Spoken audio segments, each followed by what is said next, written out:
They packed everything they owned into a wagon and pointed it west. No map, no guarantee, no way back. This is what that looked like.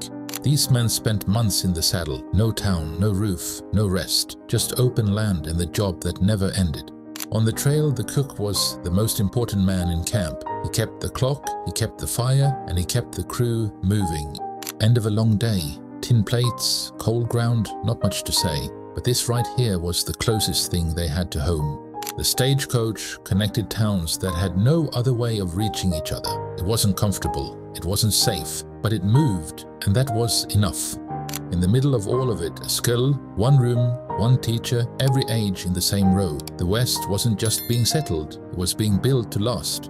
Even out here the law followed. A tent, a sign, and two men taking an oath in the middle of nowhere. Order was coming whether the West wanted it or not. They posed for the camera like they had nothing to prove. 3 men, 3 guns, 1 photographer, brave enough to stand in front of them.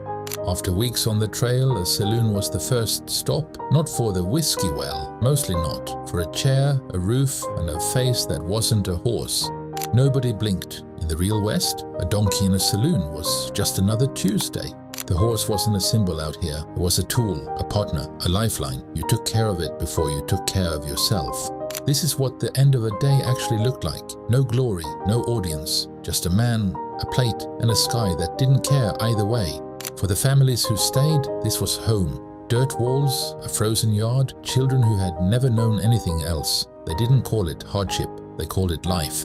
He's not riding into the sunset, he's heading back to work. That's the real difference between the legend and the life.